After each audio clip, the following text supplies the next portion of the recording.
Hello everybody! Today I will be walking you through a teeny tiny painting of a raccoon, and I will just try to explain to you as best as I can my process for the small painting that should not be too intimidating. So I'm starting with the lightest colors, and what I like to do first is mix my most prominent colors on a plate beforehand, so I don't have to think too much about my mixing while I'm painting. And this is common practice, at least when you're using watercolor, that you start with the lightest colors first and you keep going darker, because it's very hard to change. Like if you start with the dark parts, you have to adjust everything to that, and I've seen artists do that, but this is like the more traditional and probably safer way of going about it, especially if you have not done any thumbnails or studies or little practice paintings to figure out your values and your color choices. So this is this raccoon is looking into, or at least maybe drinking from, water of a pond that where you can see his reflection. And so I'm kind of mirroring what I did at the top at the bottom, but as you can see, the bottom is a little bit more dark, and that's because the water surface generally in this reference photo is making the whole scene a little bit darker. Now I'm kind of laying in the basic shapes of the environment, and I'm really trying to not just make a background, like not just make something boring in the back, but really an environment that is important to the atmosphere of the painting. And what helps here is not to think of those elements in your background or environment as stones and grass and plants necessarily, but just as shapes.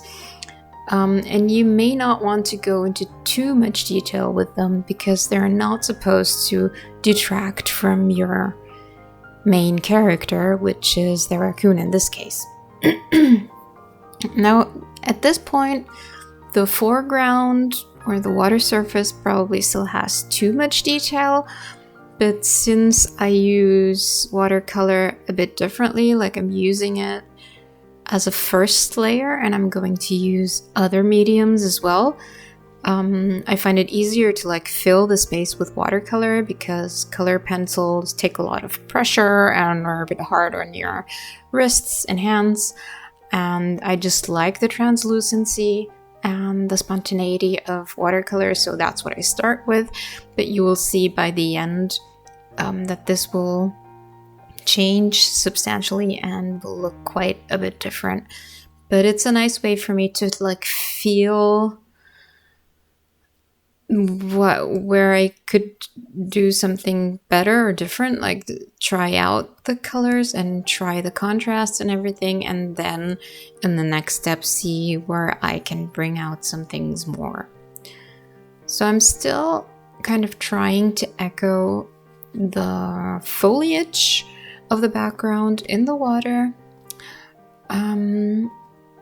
but paying attention to not putting too much detail in there, because when you make something a bit more fuzzy and a bit more unclear, it will automatically recede to the background and not compete with your focal point, which in this case is the animal.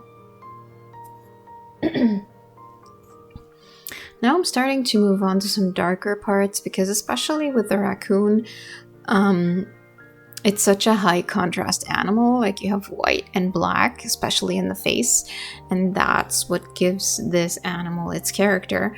So I'm starting to like move towards the darker colors, but I'm not going completely jet black yet. It's also quite hard to do with watercolor, because you're always diluting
to tone that down a bit, and one way of toning it down is not just reducing the contrast and making it a bit blurry, but also making it darker, because light colors will always pop more than dark ones.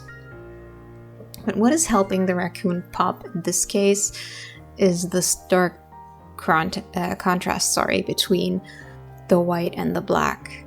That will automatically draw the eye to the middle. And you could argue that the composition of this photo is a little bit bland and boring because the raccoon is sitting pretty much in the middle, and I could have thought about where to place him. But I actually like, in this case, I like the theatrical feeling of the animal having the main focus, and it's all about the way he's looking at us and his reflection, and I don't feel that I need to make it more dynamic by shifting him to one side. Like, to me, it's dynamic enough and interesting enough so that it can be in the middle. I do that a lot, actually. If I were doing more complex paintings, I would probably think about compositions a bit more. But with these teeny tiny things, it's really just about presenting an animal, like a little card that we used to have as kids with the name of the animal underneath or something like that. So I don't really mind that much in this case. So now I've started using my color pencils because I felt that this is the most I could do with watercolor, because they're quite transparent and light, and I need a little bit something a bit more strong in there. So I'm going in with my Faber-Castell Aquarelle, meaning watercolor pencils. And if you are more experienced, then I would recommend getting the Albrecht Dürer type, which is artist grade, and this one I think is student grade. So you might have an easier time laying down pigments with the more artistic brands of Faber-Castell. But for me, since I'm combining it with different media, it's good enough. And I like using what I have. And since I'm photographing this anyway and using it digitally for the most part, it's great for my purposes. Like, I don't need to invest in something more expensive when I'm not solely relying on the color pencils anyway. So I noticed that we still didn't have quite enough contrast in the background, so I added a little bit of shadow underneath the rocks so you can tell that there are rocks in the background, and also I wanted a more clear delineation between the the rock and the land surface and the water surface. So I emphasized the line between the rocks where they met the water a little bit more, with the help of my reference photo, of course. And now I'm trying to bring a little bit more warmth in there, because there is quite a bit of brown in this raccoon, even though we think of black and white first thing when we think of a raccoon, but the rest of the fur is quite brownish gray. And it's funny, I realized that many woodland animals actually have a very warm coat, and I don't understand why, because in the woods you have trees and tree bark which is brown, but I feel with fawns and little boars like piglets and squirrels, a lot of them have a very warm, almost orangey coat, which is a great contrast when put in a green environment. But I don't really understand why nature, I have to think about that for a while, because I would think that with most of those small animals, they would want to camouflage quite well. And I guess they do when they're surrounded by wood and maybe autumn foliage, but with the green backgrounds, I don't understand why they stand out so much. But it makes it more interesting for us as artists and for the artistically inclined, because it's just such a nice look. Now I'm trying to blur the water surface even more. because the reflection will never be as clear as real life, because there will always be ripples in the water, and the ripples here are indicated by horizontal lines. So I'm smudging the reflection part a bit more, just to make sure that you can see it's a reflection and not a mistake on my part. And now going in again with some darker color to like smudge everything out and show the depth of the lake or the pond. Because of course it's not going to be as bright as the parts in the background that are receiving direct sunlight and doesn't have all that chlorophyll, right? That is a bit translucent and shines in the sunshine. It's more muted because of the depth of the water. I could not get my white bright enough and my black dark enough with the tools that I had on hand. So here I am resorting to using gouache. And this is a mixed media painting, so you can do whatever you want if it works for you. I read recently in the Andrew Loomis book, Figure Drawing for All It's Worth, that you can tell a beginner's work by quite a few things, but one of them was the lack of contrast, especially with sketches, that they were all gray, and also that they used more than one medium. And I've never heard this anywhere else, so maybe that's a bit outdated, but I do believe that the more advanced you are and the more professional you are, you can probably make an amazing painting with just one medium. And at the same time, I don't think there's anything wrong with using more than one if that's what you have. Why not use what's available to you, and what matters is the result and not what you did. So I don't know where that came from with Andrew Loomis. Also, he reserved the use of white chalk for highlights to pros who know what they're doing, and said that beginners shouldn't do it. I actually use white highlights a lot, not necessarily with chalk, but I think that gouache gives a similar effect. So I'm not sure if I'm doing this professionally enough or to his liking if Andrew Loomis still lived.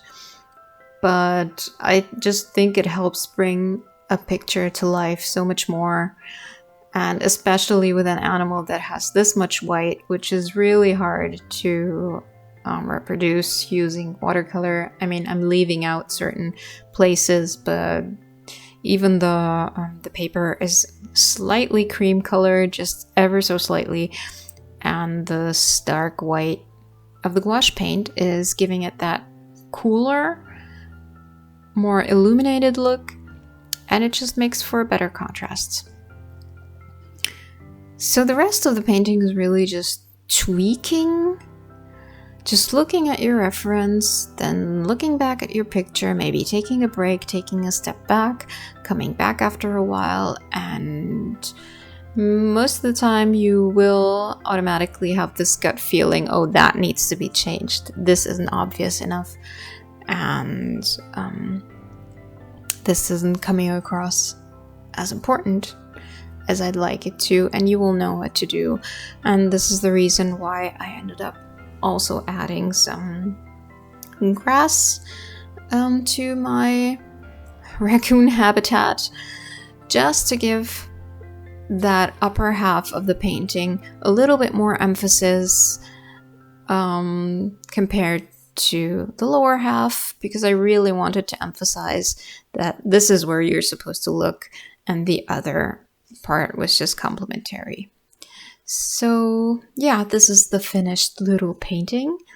It's really small, and I recommend, if you are just starting out, just take a really tiny sketchbook or draw a small frame for yourself on your piece of paper. And this may make it easier for you to just start, because a huge painting can be really scary. So just start with something like this. Find a picture of an animal you like and just go step by step as I did. And if you'd like a more in-depth tutorial, or you tried this and you have questions, let me know. Tell me in the comments and I'll be more than happy to help. I hope you have an amazing week, and I hope to see you next Friday. Stay creative, and I'll see you then. Thank you for watching, and bye-bye.